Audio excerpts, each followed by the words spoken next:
And while you do that, I will go Mhm. ahead and say, everybody, welcome so much to the Social Hour. My name is Nicole York. I'm a photographer, digital artist, and author.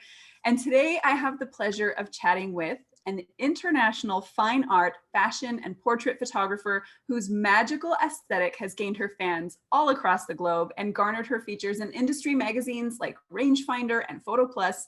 She's exhibited her work in London, Paris, and New York, taught for outlets like CreativeLive, is an ambassador for brands like PhaseOne and SmugMug. Alistair's going to kill me for that one. And is even an entrepreneur with her business venture, the Color Lab. So I am so excited to welcome the luminous and lovely Bella Kotak. Bella, thank you so much for being with me today. Hi. Thank you so much for having me. I'm super duper excited. I'm a huge Me fan of too. your work, so I I'm a can't wait. fan of yours, so this is very Aww. exciting for me too. This is going to be the best thing ever. So everybody who's here, welcome, Olga and Wim Jap. I hope I am saying that right. And Jay and Brian, everybody, thank you so much for being here. If you guys have questions for Bella during the interview, please leave them in the comments. That way we can try to get to them as we go. So, Bella, you said it's not nearly summertime enough over there. No, it's not. It's like raining and cold. No, it's not cold. It's not actually that bad, but just very wet and very cloudy. So very typically English summer. Yeah. And how are you guys starting to open up a little bit over there? Are you still mostly in lockdown? Are you able to get out and shoot? What does that look like? So we're still pretty much in lockdown. However, we are going to be opening up on Monday. So I believe. So they did say sort of June 15th is when a lot of stores are going to start opening. I'm excited for it because I feel like a lot of people have been getting a little bit stir crazy at home, but then I'm also Yeah, equally, probably more so nervous because that means the dreaded second peak will hit. I know. Ah, it's the same thing Yeah. here. We've been opening up a little bit over the past couple of weeks, and we're definitely seeing cases rise again. And Oh, it's really? yeah, Yeah. it's scary. Luckily, in New Mexico, we're doing all right because our governor has been pretty strict, but some other states are definitely seeing it. So it's hard to gauge, like, you want to go out and do the things and make the things, but it's also scary. It's super scary. I'm actually going to jump on and quickly share my IG stories Yes, that we yeah, are live right please. now. Yay. Yeah. So that everyone can come follow. But this is very exciting. You've done so many of these. I was watching the one you did the other day. Yeah, yeah. Yeah, they're brilliant. It started happening really, really fast. Once I did the first few, I started Mm-hmm. just grabbing people, and it got to the point where some people messaged me and were like, "I want to be here for these, and they're happening so fast that I can't keep up. Can you maybe like Yeah, space them out a little bit?" And I was like, "Shoot, you're probably right." But also, it surprises me how much energy it takes to do it. By the end of the yeah. day, I'm usually like completely wrecked and ready for a nap. Oh no. I think that's the thing. I didn't realize how much just chatting online virtually does actually take out of you. It does. That's something I've learned on this like lockdown. Yeah, and it's really surprising. Mm. It's Yeah. so emotionally draining. But I mean, it's better than not being able to see and chat with people. So Yeah, it's definitely I'm so thankful we have it. I know, I know. Yeah. And the fact that you are in the UK and I'm in the US and we're able to Hmm. talk and have a conversation, like that's a pretty amazing miracle of modern technology. It is. And actually to be fair, I'm super thankful for it because Pratik and I are often doing the long distance. So he's in the US and Yeah. I'm in the UK and we use Skype every day. Yeah, yeah, it's so Yeah. important. And thank goodness for that. I noticed Um, Jay's comment here. Jay's like Pratik's arm. yes, yeah, we can see him creeping around just a little bit over there. And he's trying to get his arm in and he's like not having it. He's being shy. That's okay.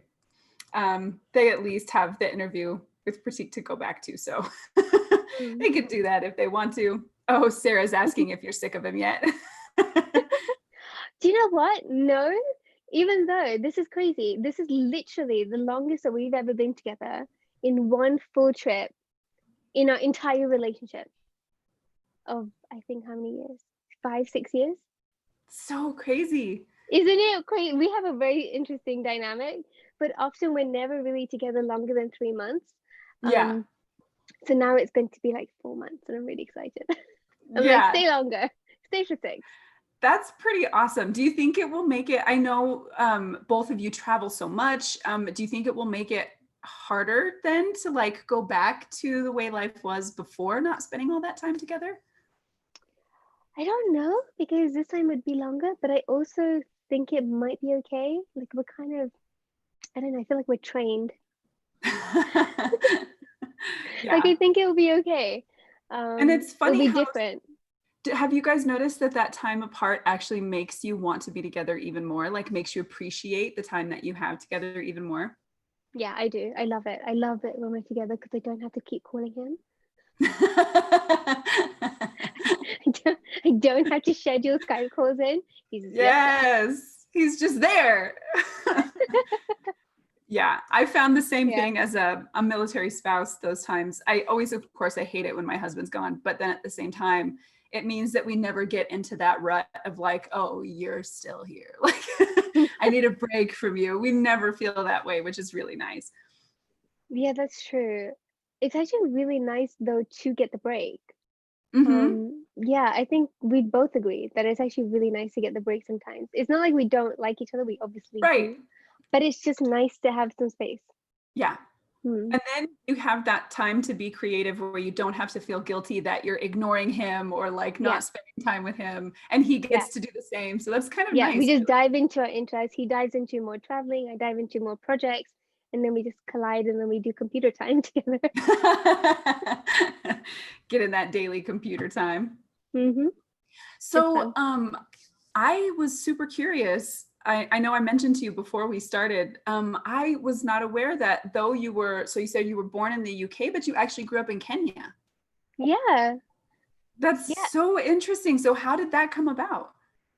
Honestly, through my parents. So my dad actually was born. Both my parents were born in Kenya because we are, I think, what is it, third generation or fourth generation Indians who Mhm. came from India to East Africa. And there's a huge Indian community in East Africa, Okay. to help build the railway. Oh, okay. Yeah, and then because it was a British colony, when there was unrest in Kenya at one point, a lot of Indians came to England and America.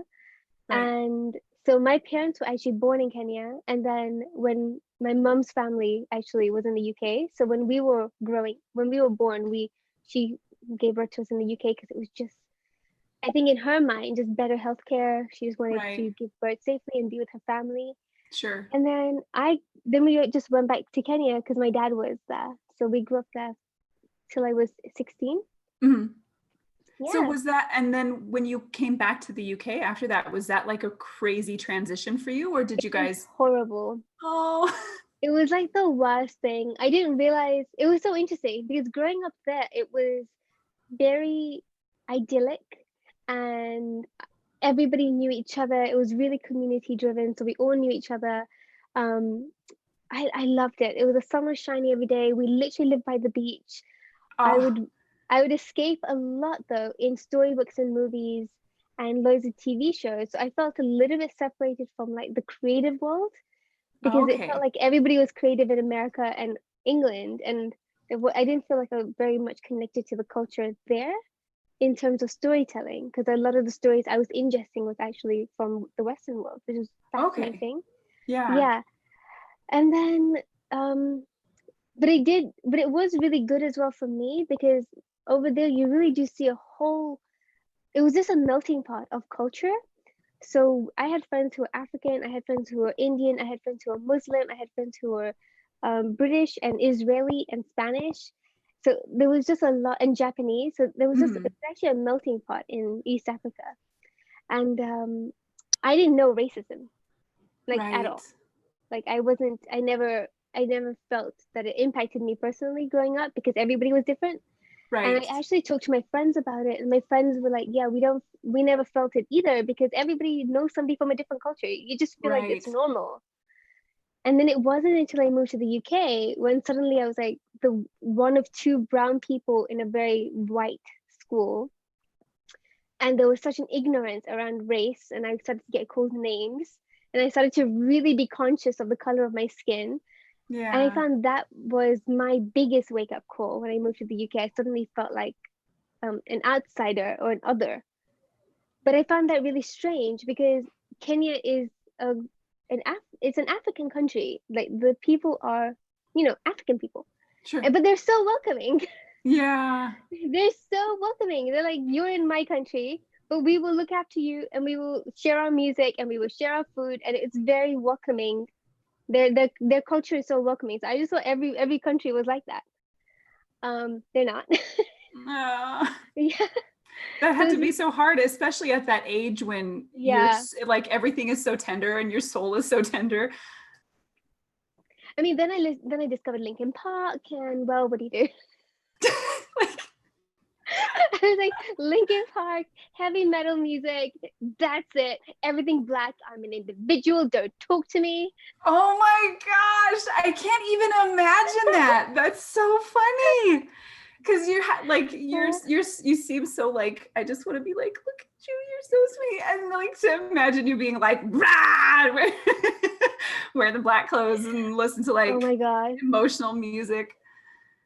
But the thing, it's so funny. Like I never argued with my mum though, because it was really difficult when we moved to the UK. Because my little brother has special needs. That was the reason why we moved. And so I couldn't take out a lot of my anger to her. So I would like Ah, compensate by being like over nice because I was really like hurting inside. So I'd be like, so nobody has to see like the pain, but I'll be like extra nice on the outside. oh So my no, so they goodness. don't know like how bad it is on the inside. But we all have Oh, like, Bella. but then it was interesting because then I discovered in a weird way that the longer time goes by, the more you, in my case, the more I pretended I was like okay, like slowly I began to feel okay. Mm, Slowly. right. Like I don't know, like the more I like smiled more, like tried to be like more like I don't know, for some people that can break them, but I feel like for me what that did was the opposite. It actually made me an extra optimist. Okay. So So in like I some feel like ways you I kind feel of like I trained myself. yeah, yeah. There's actually some really interesting science behind that. When you smile, it physiologically actually affects the chemicals that your body is producing. So in a way, it's almost like a body hack in a way. Like so Yeah, you were training yourself. That's pretty yeah. crazy. No, Do you find yourself still missing Kenya? I do. I do because it's a different vibe. It's a different feeling when you're there, and it definitely feels like home. Like the familiar Mhm. smells and the food and the music and the air. Yeah, Um, but I am so thankful for the opportunities and the safety more than anything that I feel here. right. Like I don't feel scared going out as a woman by myself. Like I don't Right. feel scared in the car by myself. I can drive home at night, late at night by myself. It's okay. Um, like England in that sense can, especially where I live in the countryside, is actually quite secure. So I feel okay. But over there, I didn't feel okay. And like even my mum got followed home and she had us in the car. Right. So it's a little bit more sketch. Yeah. Mm, So that's good. And did you, so yeah. I know that the stories and the histories is more oral in Kenya, is it not? Like the stories. So Oral, musically, right. they teach it to us in school. There's loads of books. Yeah. Yeah. And so did you find like was there any difference in your mind between the kind of Western European type stories you were escaping into and the kind that you were exposed to where you lived? Yes. And it's funny you mention that because I've been thinking about this a lot. And that's why I do want to go back because I feel like I want to see it with adult eyes now. Yeah. But in the Western, when I came here, and the world I fell into here was very much like fairy tales and princes and princesses, and even a lot of things that Disney was like throwing at us was very like, Sure. princes and princesses. Yeah. But over there, it's not like that. So Yeah. over there, a lot of their stories are very like lesson based or moral based. So, who went faster, the tortoise or the hare? And then there's like loads of other stories about lions and elephants. And it plays on the characters that these animals will have, but then connected to like a human trait. And then even when they have the human, even when they have people as characters, it's never about men saving women or women saving men. There's never like a saving aspect. It's more like Right. it's a different type of a lesson. Hmm. Yeah. So I found that really fascinating Yeah. when I think back on it. Because over here, a lot of these stories are, there's a lot of saving going on. Right. Right. Or There like, is. yeah. But also at the same time, a lot of the stories here are maybe from what I remember, diff like more emotional driven. Like there's a lot of character growth. There's a lot of Okay. stories with character growth. And that's why I want to go back to see with adult eyes what the stories are like there and Yeah. how they differ. Hmm. Do you think that you would start, because I know you've kind of explored a lot of that kind of westernized fairy tale stuff in your Yes, work. Do you think that you would then start exploring the fairy tales and the kind of lessons and proverbs from Kenya more? yes. Yeah. So that's one of the things I want to do. And I also want to go to India and learn like the stories and the narratives that they share there, especially to like young kids and young adults, and see how Yeah. that would translate into the art as well. But from my experience with Indian culture, it's very religious. Hmm. So it's very like driven by gods and goddesses because we Right. literally have hundreds of them. Yeah. So so those are our fairy tales, to be fair. Although if any Indian is watching me now and if they're religious, they'll be like, oh. Don't get yourself in trouble on my show, Bella. But that's but like those are our superheroes. Right, right, right. Yeah. Because that's where we learn. And I think that's interesting because the fairy tales, mostly the Western fairy tales anyway, mostly seem to have come up during a time where religion was already doing the job of like moralizing, right? And then so you didn't necessarily like you had proverbs already, so you didn't necessarily need the fairy tales to do that kind of moralizing. You had them more of like, don't listen if this is what happens if you don't listen to your mom and you go Yeah. off into the woods kind of thing. Mm-hmm. Um, so it's interesting that then you would have where with Indian culture where religion is so closely tied into daily life that those would be the stories. That makes a lot of sense. Yeah, there's so many. My mom and dad right now are watching a series called Mahabharata, and it's this huge epic Indian saga with loads of different gods and loads of different kingdoms, and they're all kind of preparing for a great war, and my parents are so into it. And it really made me realize that that that I feel very disconnected to Mm-hmm. my heritage because I didn't grow up in India. I grew up in Right. Kenya, and in Kenya we had an Indian community, but because it was a very mixed society, I felt like I grew up with a lot of different cultures alongside my own. Oh, there you go. I lost you for a second. Can you repeat that last part? Yeah, I was saying that because I grew up in Kenya, I felt like I grew up not just in my own culture, but in many different cultures because my best friends were Okay. Muslim, and it was just like I grew up in different cultures. And so I've never felt that real connection with my own. But then I was thinking the other day, like how amazing our culture is because we really are a country of artists. Like, Ah, because our whole everything is an art there. Like the food is an art, the clothes are an art, the music, the shows, yeah. everything. Like they're just so artistic. Like especially back in the day, the buildings, Mm-hmm. yeah, so beautiful. The statues, the temples, any way that they could express themselves through art and craft.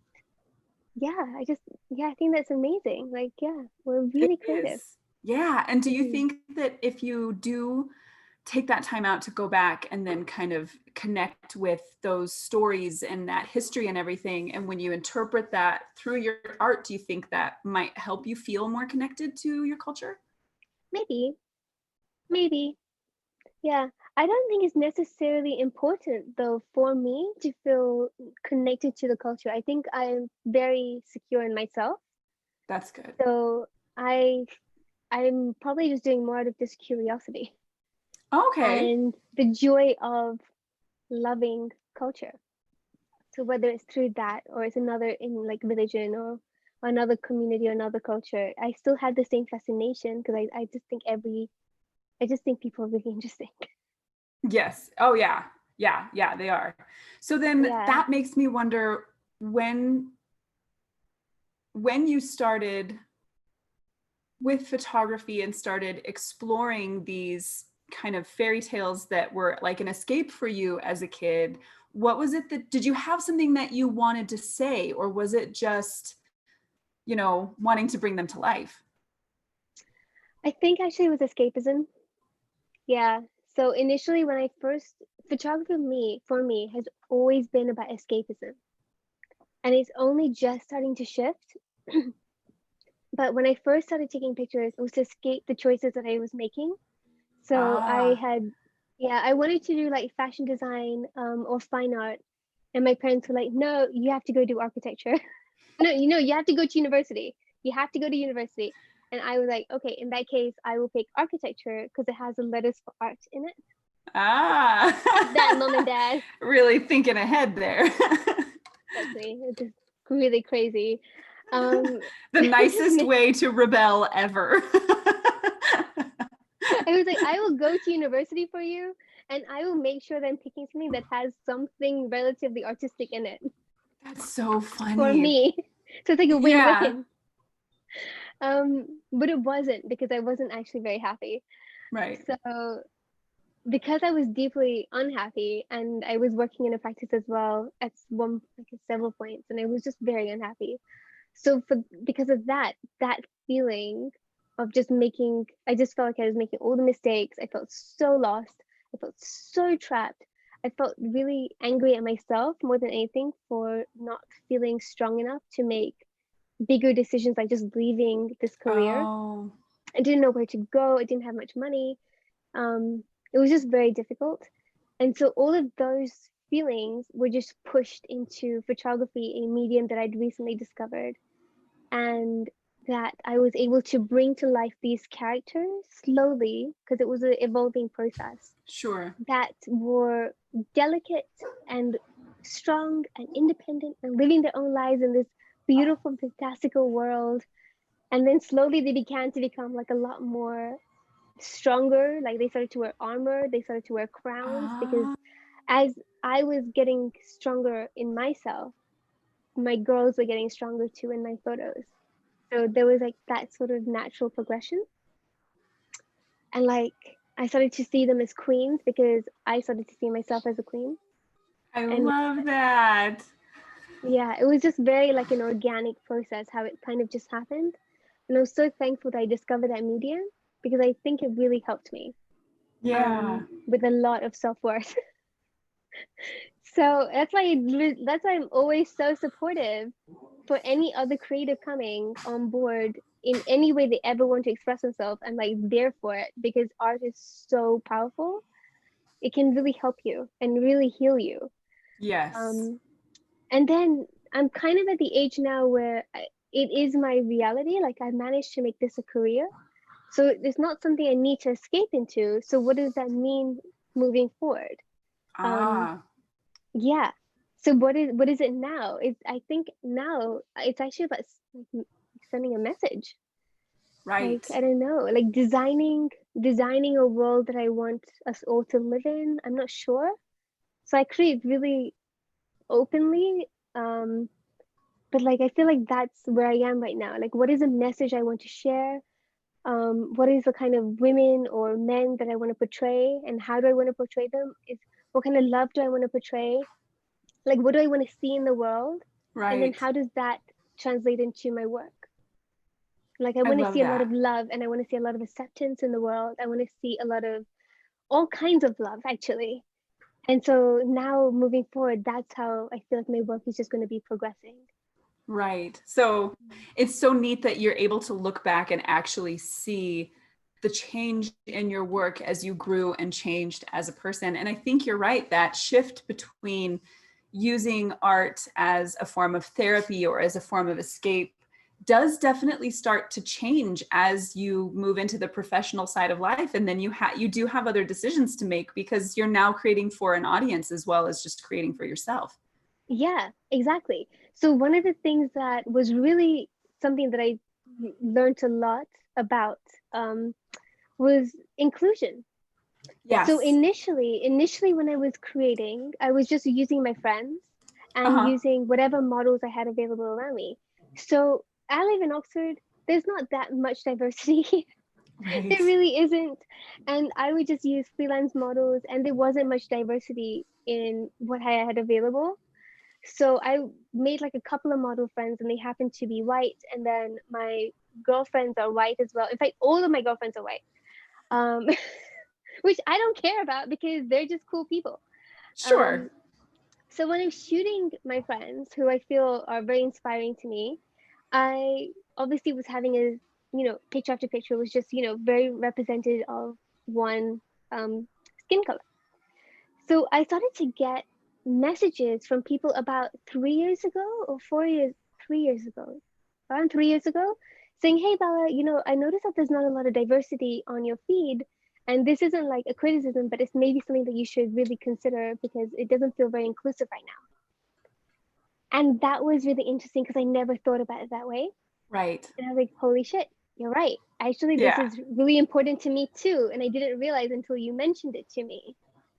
And since then, I've been really careful about reaching out more to people just so that I could start showcasing a range of body shapes and a range of, beautiful colors and cultures in my Mm-hmm. work. Right. And even if that meant that the models I was working with were further away and like either of us had to like travel to each other, it still felt really worth it because Yeah. the overall message is more important um, than just not doing anything. Like it's so important to show diversity in your work. Agreed. And even with my client, like one of my biggest clients is the Birmingham Royal Ballet.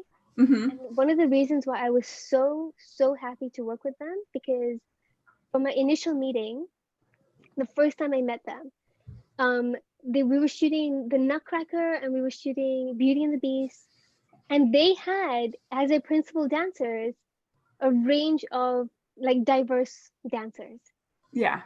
It was amazing. So here we are in England. They are setting such a great standard. There were so many different colors. We had Japanese people.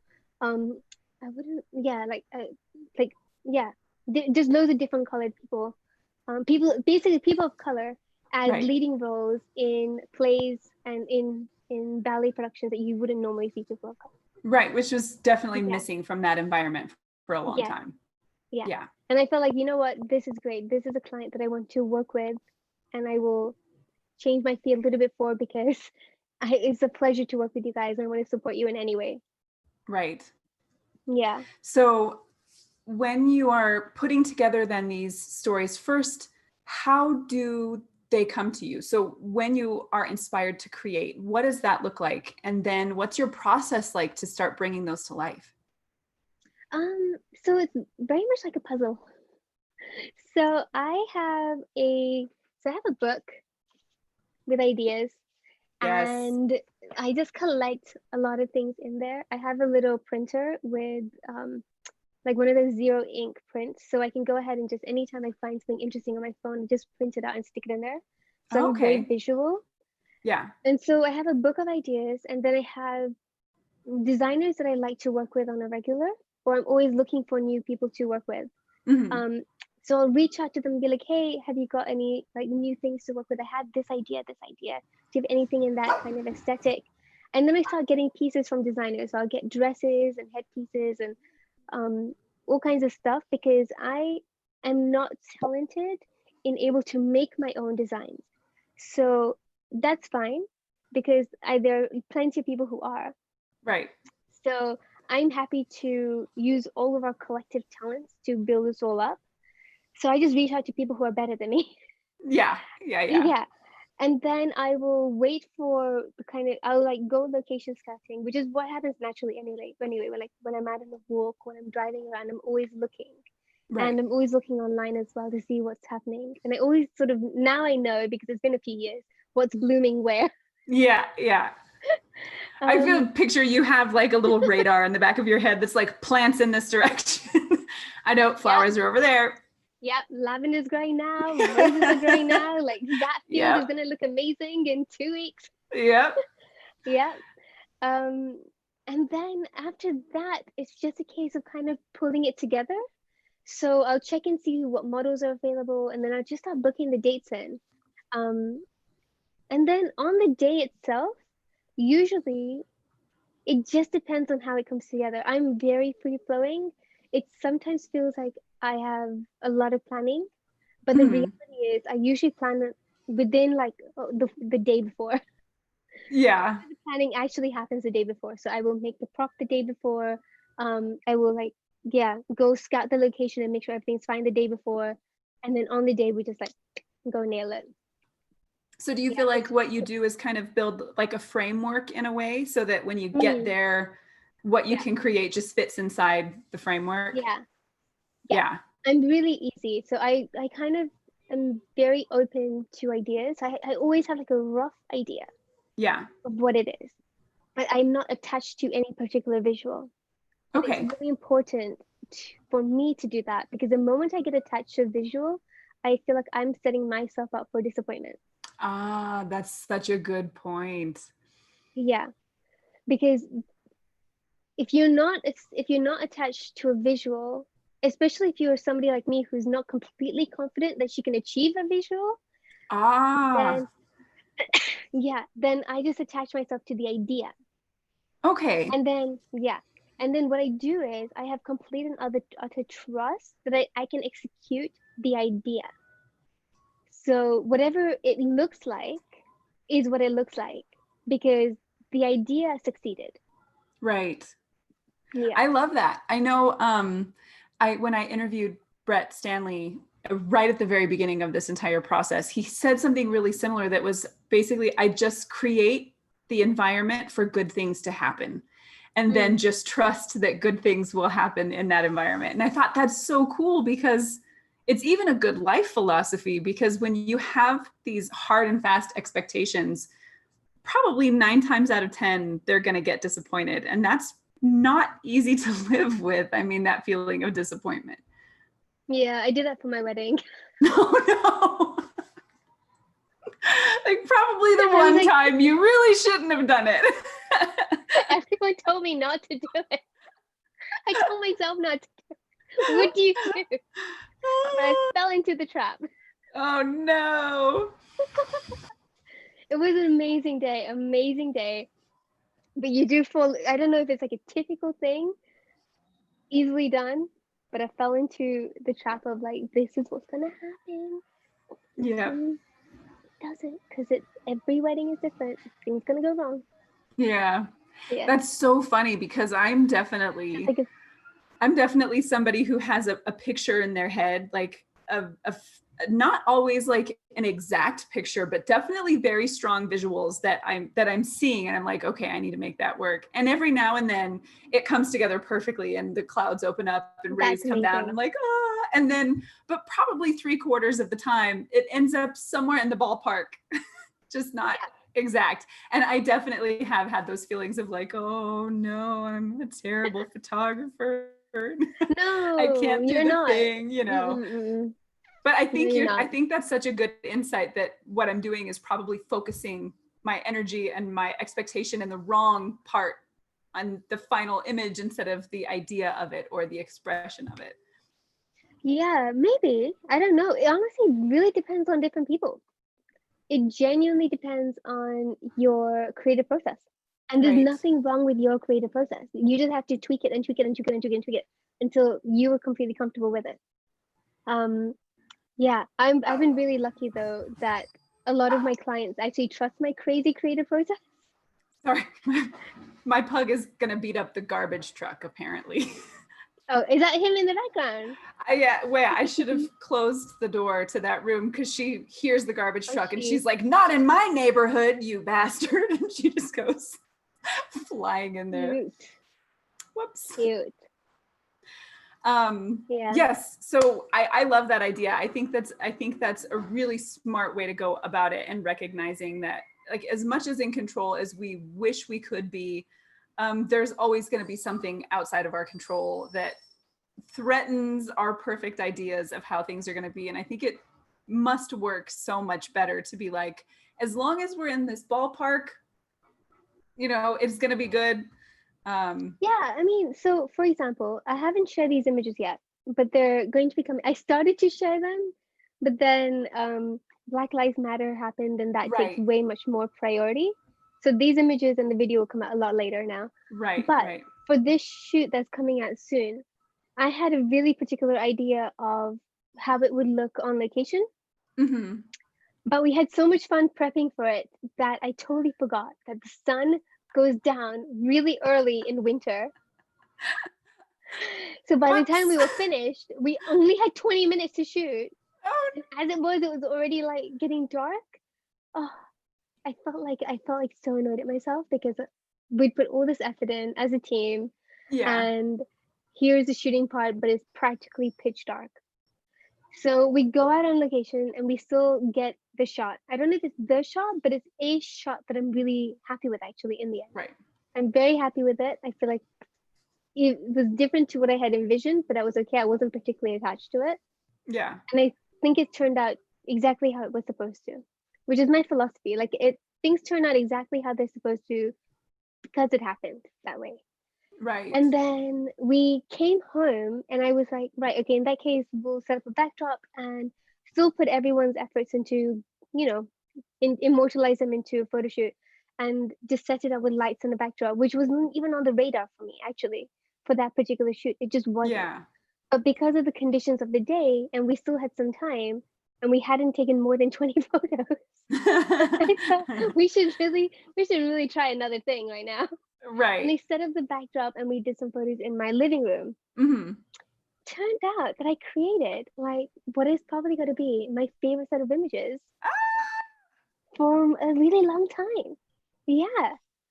And that was just because you just go with the flow Yeah. in photo shoots. Like you just don't put a limit on yourself. If you still have time, switch it up. Shoot from above, shoot from below, move to the side, pick her up or him, move to a different location and use a light, don't use a light, turn away from the sun, but essentially don't give up until you really got to Yeah. because you don't know what's possible until you just do it. So true. So Yeah. true. And I know that's one thing for me is I usually go in unless it's kind of a last minute, like, hey, let's do something fun. Otherwise, I go in with very specific ideas, but I have definitely learned that once my idea is there, like once I've gotten at least close to it, I have to let go and then explore everything else. Because if I don't, I'm so terrified that I'm going to miss something fantastic. I'm like, no, okay, now it's just time to try all the things like smoke. Yes, Yeah. add smoke, mirrors. Yes, just stick it, lasers, fish, everything, put it Throw the in. hair, throw Yeah, the just dress. throw it into the photo. Gotta try to Look make that away, look to happen. me, look down. Eyes Right, closed. right. All of it, all of it. And I have so many more questions about your process, but I want to make sure that we get to some of the questions from our commenters really quick. So um, let's see. So Kelly asked, do you think the way you grew up has affected how you create your art? It's a really good question, Kelly. And also hello. Um, yeah, I think so. I think it does impact it a lot and probably more than I realized because I grew up super duper, I want to say super duper, but I would say quite sheltered. And a lot of my art is very pretty and it doesn't have a lot of like dark themes. So I do feel in that sense, a lot of that shelteredness of the bubble that I was in does impact the art that I create. Maybe. But then I see that. So I don't know if other people see that. No, as you say it, it is actually hitting me that so much of your earlier work, people were always very safely cocooned. Like there Yeah. was this feeling of being surrounded and kind of cocooned in this loveliness. And Yeah. I can, now that you say that, it definitely seems like a visual trend. Hmm. That wasn't like consciously done. So it's only looking back, I wonder. And I do think the Yeah. colors as well, because I grew up in a place where there was just so much color. The sunsets hit different, the smells hit different, everything is vibrant, the mangoes hit different. Like it's Yeah, just I've heard very, that. I've heard that. Like the fruit is not, oh, they're like, what you're eating, that's not even a mango. I don't even know what it is, but that's not oh how the they taste. coconut, oh, just everything. It just hits so different.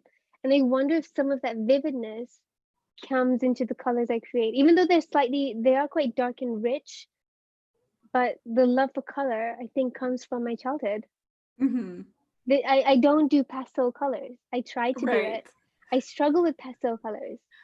I'm very much a rich color girl, but then that my Indian heritage feeds that too, because we Ah, have yeah, all the saris and all of our clothes, and every festival of ours is just full of color. So yeah, I that makes wonder. sense. Yeah, yeah. It's interesting to go back and think about your past and everything that could have contributed to how you make what you make. I also think though, so this is another thing. So you know how, I don't know if you know, but in our culture we wear a lot of ornamental stuff. Mm-hmm. So there's a lot of jewelry. There's a, like whenever we go out to a special occasion, like women especially, we dress up. I So we know, I have love it. like, It's my favorite thing. I don't think yeah. anybody is more beautiful than an Indian woman when she is like dressed to the nines. It's like the most incredible thing ever. And that's just like on a regular Tuesday. like like my, I don't know, like my family especially, we're so extra. So it's literally like, yeah, we have all the saris and then we dress up, and you really like, you got the bangles and the rings and the earrings, and so there's a love for dressing up and for sort of just being like more, I don't know, there's like like, I don't know, you feel elevated. Yeah, And so I wonder if that feeds the way my characters, like they're like like how I dress them. right. Yeah, like Yeah, with the I crowns and the, like, I don't know, embellish things, like, I don't know. sure. I bet it Mm. does. I bet it does. Um, and Gary is asking, do you have a complete story you create for each of your subjects beyond what you capture in the camera to guide you while you're shooting and editing? Yeah, I usually have an idea of who they are and what they're doing. Yeah. So like whether they are sort of sleeping or cocooned or waiting, or if they're on a journey, or if they're Mm-hmm. waiting, looking for somebody, or they've been, you know, had to find some inner strength because of something that they are going through, or maybe I'm going through. There's a lot of like shared feelings in, especially in the selects I make, Yeah, because it's not every shot gets shown. So I'm chasing something, but I feel like sometimes I'm chasing something on purpose because it resonates with me at that time. right. So there is a story, and I go into it sometimes in my captions, but then I also like to leave it open for the viewer, because if there's a story for me, then that means there's a story for the viewer. And I want them to connect as well, because I sometimes feel like if I give too much of a context, it Mm-hmm. can distract or detract from their experience of what they're seeing. Yep, agree. Kind There of like, definitely needs to be room for that self insert. yeah, because then if they can create their own connection, then they're more invested Mm-hmm. in the work. Yeah. Yep, So sometimes I definitely. share, and then sometimes I don't, and I hold back because it's obvious. So there's a Right. balance there. Yeah. And different pieces, I think, require different things too. Like when you're trying to make a statement with something, you Mm, approach it in a different way than when you're trying to maybe explore an idea and then hope that people will kind of take what they will from it. mm. Jay would like to know, when you start color grading an image, what are the first few steps of your process? Well, Jay, I have shared that in my color width series. Well done, well done. Since you ask, um, Which viewers can find where? you can find on thecolorlab.com. Perfect. That's so funny. That was such a great segue, Jay. You're so good. But I will share here. So my first few steps whenever it comes to color grading is I always desaturate the image. This is pretty much done on like 99% of my images, and that's always because I find that if I do not desaturate, then I go from 0 to intense colors very quickly. And Mm, especially with the way I color grade, which is very nuanced, layer upon layer upon layer upon layer of color, like small changes. right. Um, I have to desaturate because it just, yeah, it becomes a hot mess too much if you just Right. jump right in. Mm. That makes sense. Yeah. And then Um, after that, it's just a case of sort of playing with a lot of the adjustments in Photoshop. And sometimes what I'll do is I'll actually run some actions to mhm, quickly get an idea of which color direction I want to go into. right.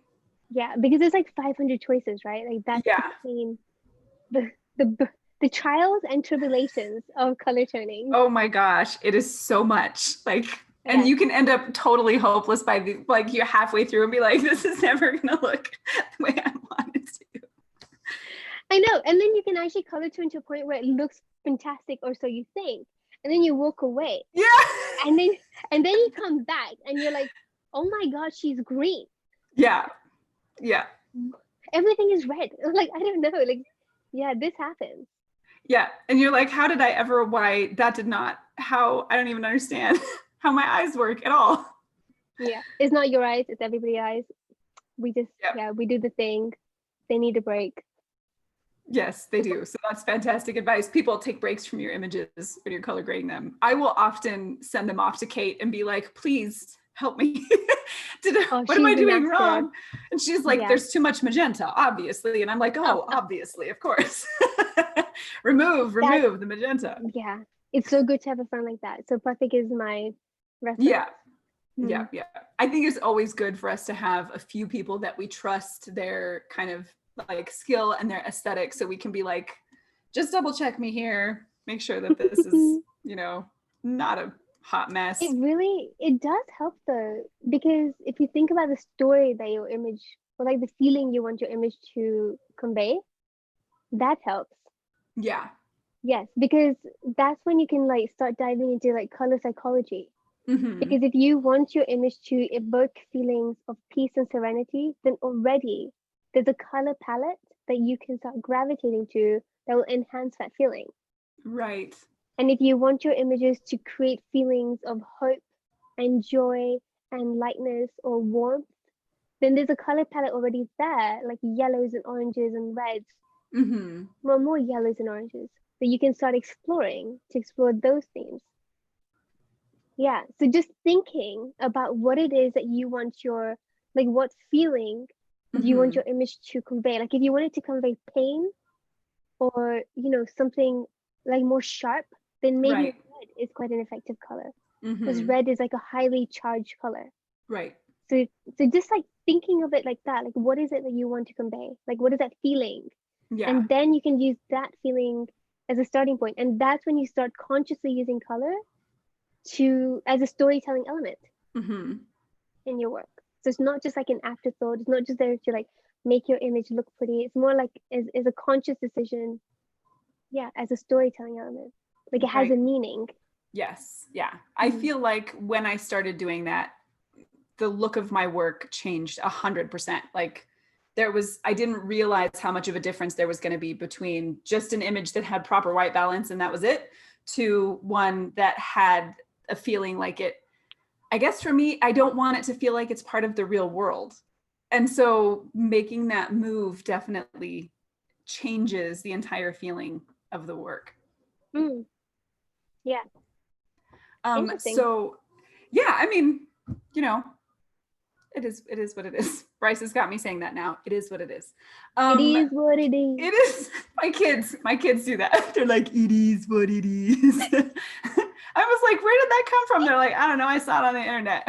TikTok. Okay. Now I know. But so I was really curious, and I think people who follow your work and who would love to start kind of moving into fine art that has that kind of storytelling and that feeling of like there's a luxuriousness to your work. And so if they wanted to start working with, other artists like designers or, other craftsmen, do you have advice for how they can go about kind of doing that same thing where you're talking about bringing in people who specialize and they do the things you can't do?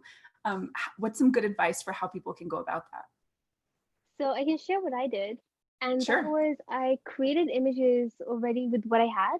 Mm-hmm. So whatever I could make, I made. I would go to thrift stores and just find some cool stuff like lace dresses and things I could like turn into headpieces.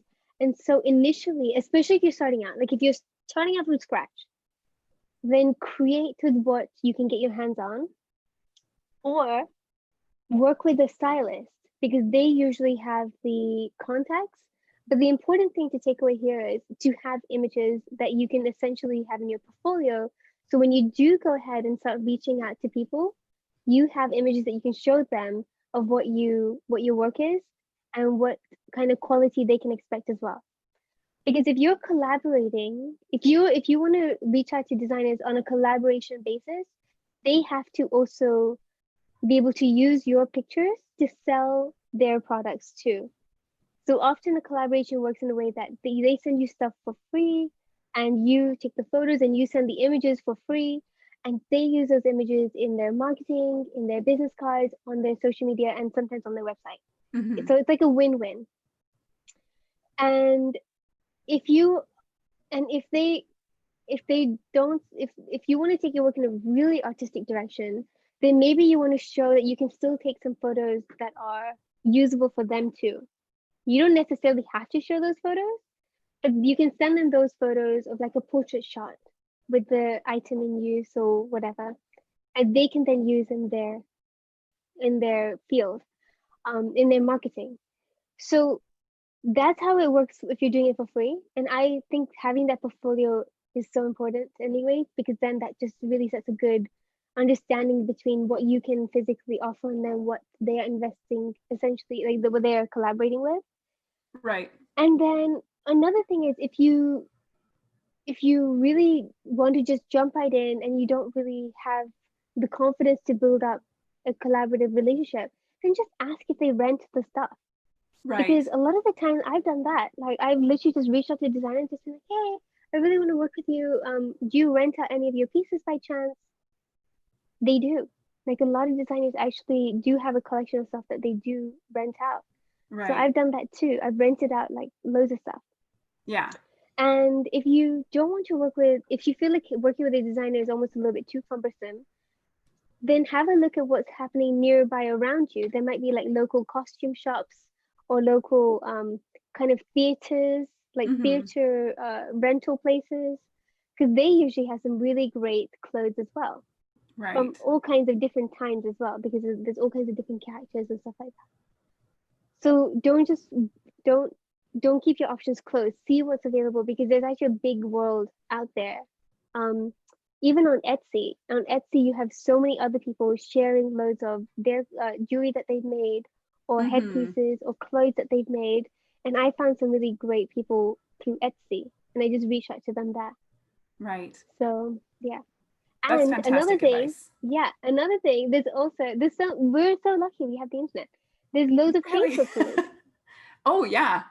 Yeah, so there's loads of Facebook groups as well. So have a look on Facebook to see if you can find groups with costume makers or costume designers, or I don't know, just in that kind of realm. Like start Mm-hmm. investigating, because you might find some really interesting groups, and then just pitch yourself in there, and you might actually be really surprised. Like people might end up actually hiring you.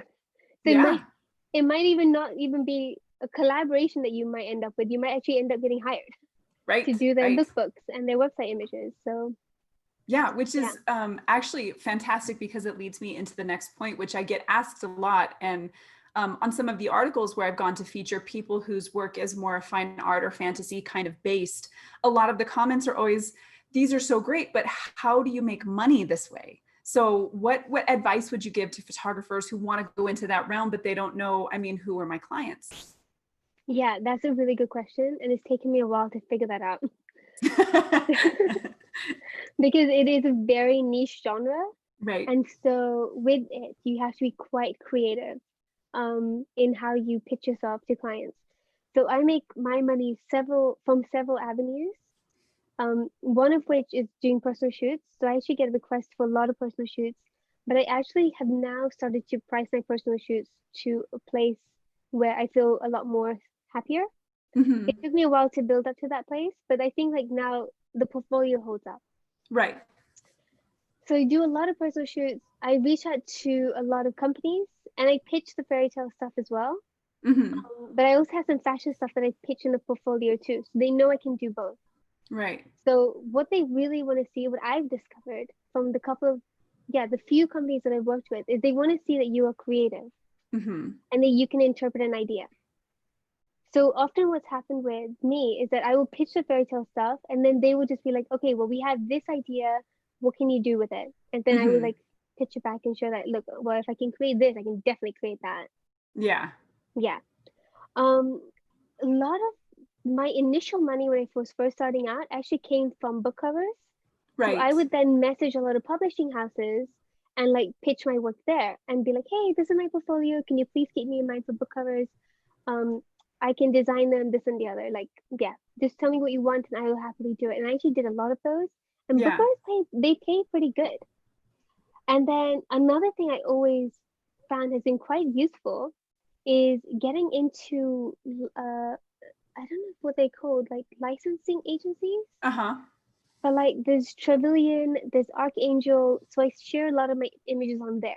Right. So a lot of the fine art images that I create don't end up on there, but a lot of the extra images, Sure. so like I'll take photos of like when I'm on the set, I will take photos like a detail shot of like the hands or the feet or like the hand just tossing away the dress and the face is like a little bit hidden because Mm-hmm. those kind of images do great on book covers.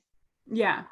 Because a lot of if you look at a lot of book covers, the face is either always hidden. There's like a body part. There's like I don't know, it's very like evocative. Right. So from my shoots, I would take those evocative shots and I would quickly color turn them with an action. 5 minutes, literally 5 minutes work. Go straight on that site, and then like who knows when, like $1,000 will come in. Right. Right? It's just so easy. Um, and then from like a lot of right now that I found has been really useful is actually having my color store, my educational platform. Right. So I've taken all the knowledge that I've learned and I've kind of, yeah, set up a store and I'm using that to just make it my own space where I can share Mm-hmm. everything that I've learned to help other artists grow. So Right. that's been a really nice sort of support for me at the moment, especially during times of COVID when we're not Yeah. getting a lot of like client work. Yeah. That's been really like so nice to just have on the side. Yeah. Um, So yeah, there's this various avenues. So don't feel like just because it's a niche genre that there's no money. And actually, I would contest that and actually say that there's a significant amount of money in this because it is niche. That's why Right. there's money right now. It's not diluted so much. Yeah. So you just have to be creative. Like I know people who are doing like fairs, they're doing art fairs. So they'll Mm-hmm. take their work and go to art fairs and they actually make a killing on art fairs. Yeah. There's not that many fantasy photographers there. There's loads of other illustrators and And the graphic designers. landscapes and yeah. Exactly. So they're going to art fairs and making, really good money there. Mm-hmm.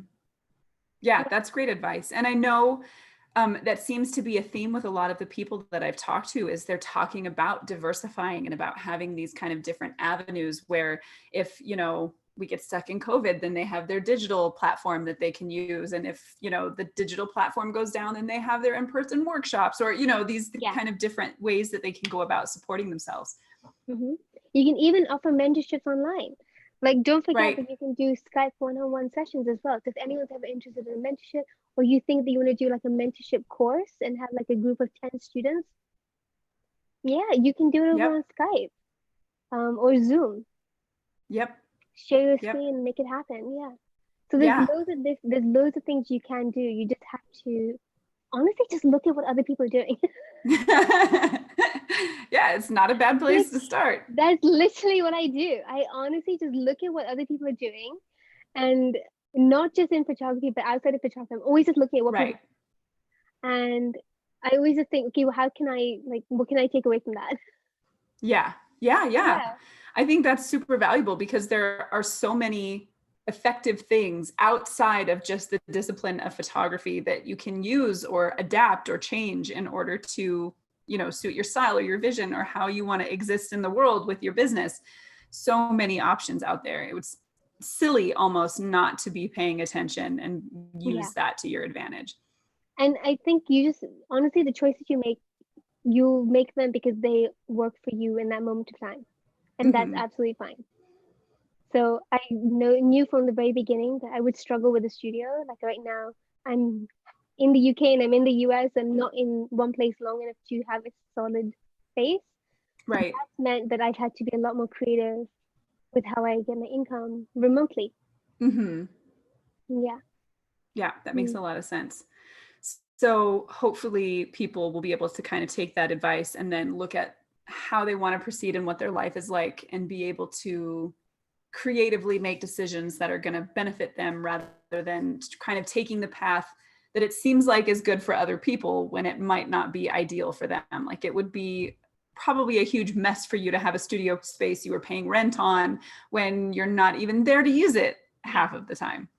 Yeah. Unless it was like a group thing, Right. but that hasn't happened, so it is what it is. It is what it is. So that one, it's a good one. Jessica Drew says, love your work with the ballet company because it's a perfect marriage of fantasy and art. Oh, thanks, Jess. And Sarah says, so I should go after horror book covers. Yes. Do it. Yes, you should. Do it. Your work would be freaking perfect for it. Seriously. Yes. And so with book covers and getting a hold of publishing houses and letting them know that you're available, how did you go about that? Did you just look for whoever the art buyer was for them, or how did you find that information? They have an art director. Mm-hmm. Yeah, so it's usually they have an art director or the book design, the cover. There's basically the cover designer. They usually have like one or two people who handle most of the books in that publishing house. Right. So you just need to get a hold of them. And I just call. I do the thing that most introverts hate to do, which is pick up the phone and I call. Because whenever I've done it with emails, it's always been nobody's ever passed it along. It's easier to ignore. So much easier to ignore if you just pick up the phone and be like, "Hiya, I want to speak to whoever designs book covers. Can you please put me through?" Usually they're quite happy to help you. And if they don't know, then just go on LinkedIn and investigate the employee. Right. You have to be the internet sleuth to find out this information. Like, unless you're paying all of the money for agency access, which is still super expensive. Yeah, you have to become an internet sleuth and just search all of that stuff out. Yeah. And I always look at like other authors, because they usually, what happens is authors on Instagram in particular will always share who's worked on the team. Mm-hmm. So when they're like excitedly sharing their book covers, just go right in and be like, be like, who is that person? I'm a detective. I'm just like a creep. It's not a creep. That's doing research is what that is. I'm an investigator. Yes. I don't watch Criminal Minds for nothing. Taking away all of this important information. Yep. And then it's always a great idea to build yourself your own list. So have something set aside so that you can keep track of all that stuff. This agency, this person, these numbers, that way you're not having to go back and reuse information or like search again for things that you already had. Make lists, people. Make yourself a newsletter and capture emails. Yes, capture emails. That's like the main thing as well. It's crazy how many people don't realize that that is still so important. Your list is so important. Yeah, because it's literally direct marketing. Yep. Yeah. Yep. And so if people say, that's people who are telling you, I want information from you. Yeah. Yeah. And treat them like really well. Because the fact that because people don't just leave their email for nothing nowadays. Right. Yeah. Give away something for free. Treat them really well. Share offers with them. Literally, our color lab. So I have my Bella Culture Photography newsletter. Mm-hmm. I'm a lot more active with it before. I'm not doing a lot of workshops right now, so there's not really much to announce on that yet. Right. But the moment we started Color Lab, or like my color turning platform, we put so much emphasis on that newsletter list because it is so important. So our newsletter subscribers get treated well. Yes, as they should, because they're inviting you into their virtual home basically by having your email come into their lives. So absolutely. Yeah, and we thank them with offers, we thank them with like first releases, everything like that. Right. Such a good point. Do you do Patreon? No, I've considered doing Patreon for the longest time, like since it even started. But the reality is, I really suck. I refuse to believe this, Bella. I, I really, really suck at being accountable for like a set deadline. So I think I just take on a lot, and I feel like if I took on a Patreon too, and I wasn't able to deliver every single month, I'd feel Right. really bad, and it would just add pressure to me. So I haven't Well, found, yeah, I you haven't found a know that you don't have to do it every month. You can do it per project. that's true. Okay, So, yeah, I mean, just something to think about, no I pressure. know. I'm just throwing it out there. I actually didn't think of that. See, now you know. You learn something That's new so every I day. didn't think of it. Maybe I that. literally just Mhm. because everyone I've seen does it like weekly or monthly, and I haven't thought of Yeah. it by project.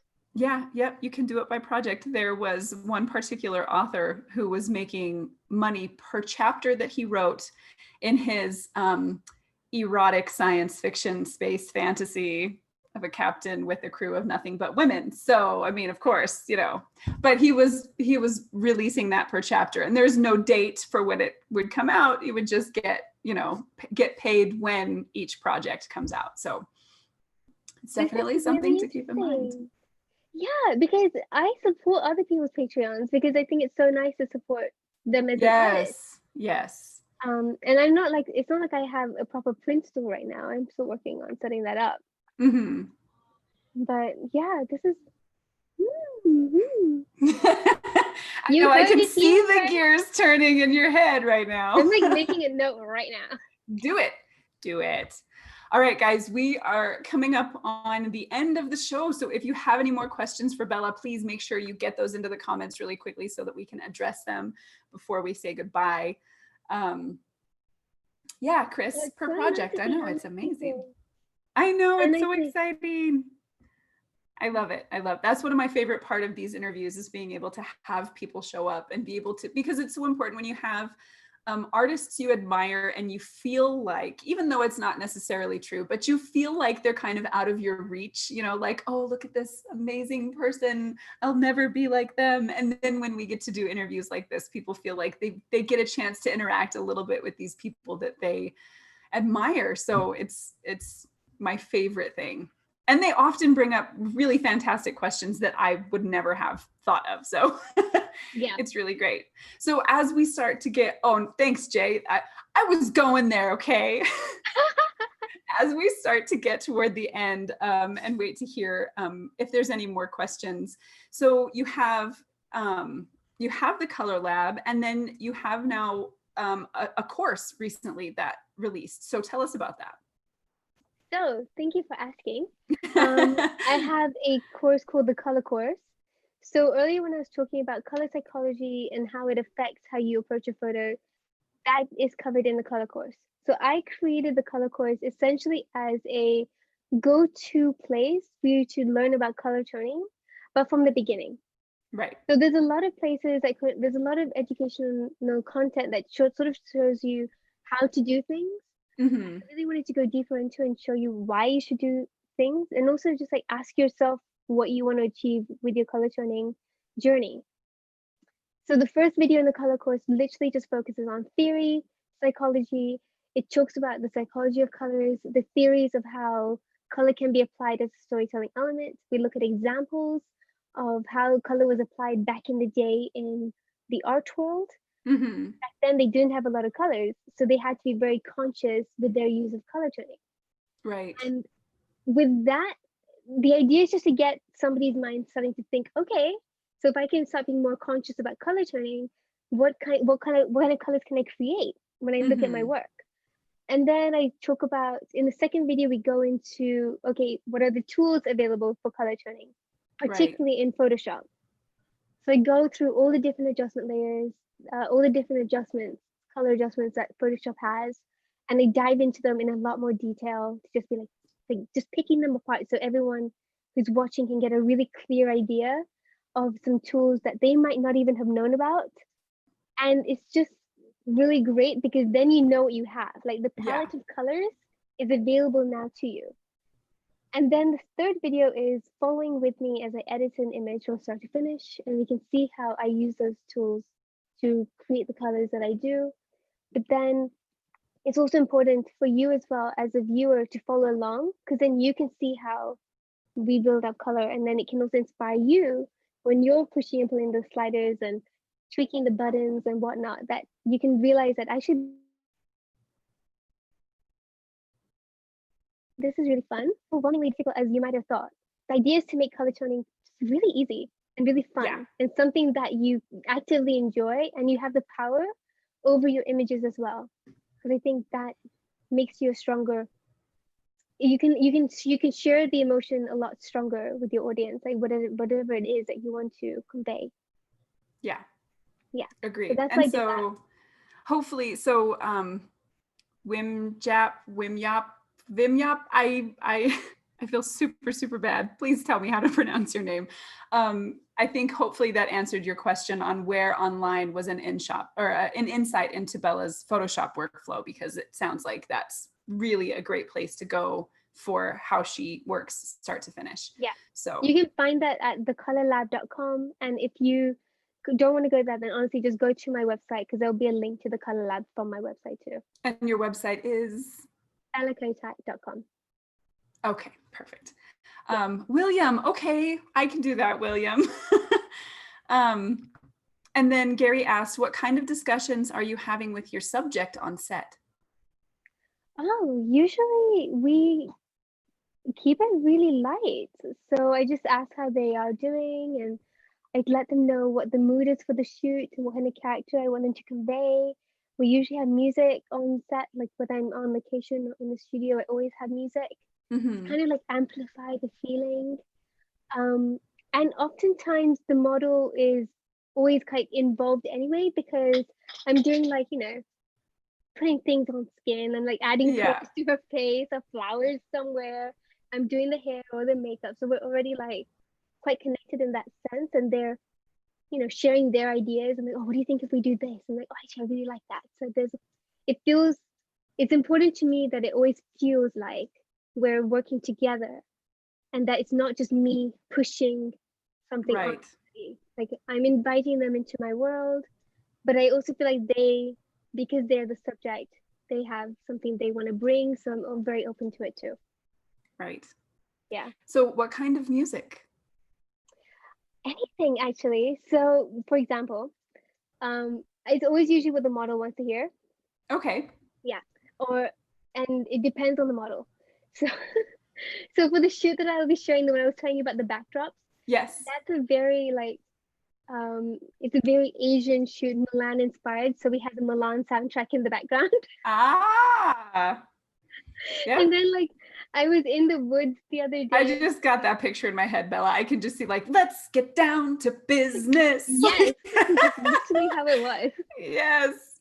And then like I was in the woods a couple of months ago with a friend, and he had like antlers on, and I was like, "You look like you're from Lord of the Rings." So we had Lord of the Rings, like the music from Lord of the Rings is like blaring in the woods.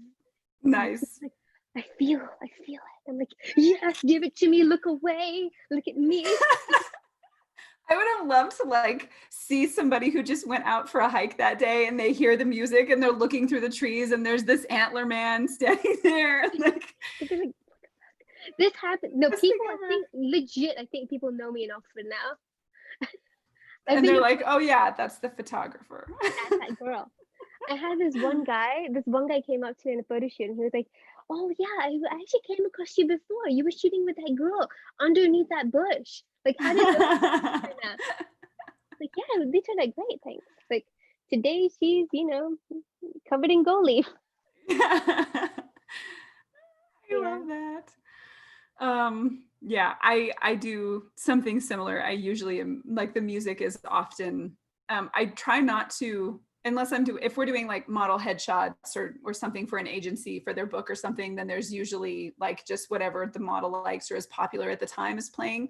But when it's like fantasy based or something like that, then it's usually a theme, a song, like a soundtrack or Yeah. something like that. There when I do my Viking series, it's usually Mm. it's usually Wardruna is usually playing, Mm, so it's like all of this crazy, awesome, like it Norse infuses. sounds, and yeah, Yeah. like Do you yes, blow listen to your war horns. do you listen when you're editing too? So most of the time when I'm editing, I'm actually listening to like an audiobook or a podcast or something along those lines.